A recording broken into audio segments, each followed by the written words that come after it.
Ci ha raggiunto in studio l'ospite del nostro primo ospite del telegiornale. Buonasera ad Alessandro Zanon, consigliere delegato alla cultura Teglio Veneto. Con lui parliamo di un importante premio che verrà proprio istituito a Teglio, del premio della poesia. Alessandro, di che cosa si tratta? Sì.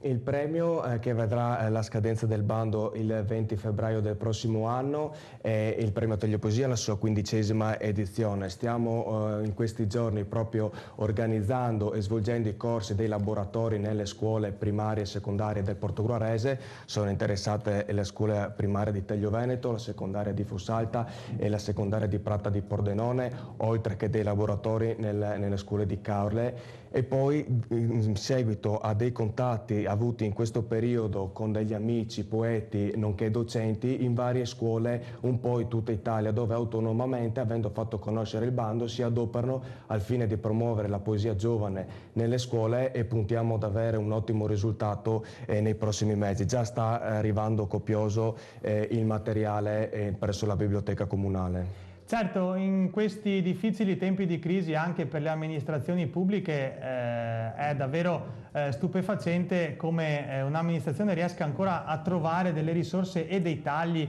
alla cultura. Come avete fatto? Qual è il vostro segreto? Non è da tutti.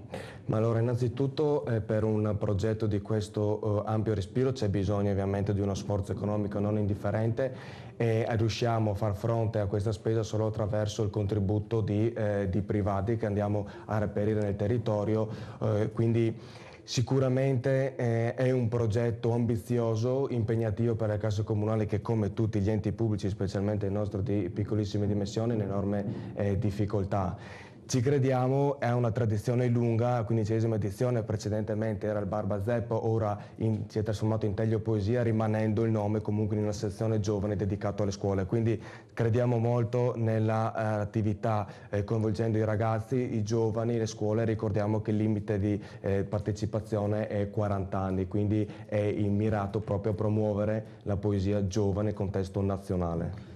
Bene, complimenti, grazie ad Alessandro Zanon, consigliere delegato alla cultura di Teglio Veneto, grazie per essere stato ospite al nostro telegiornale.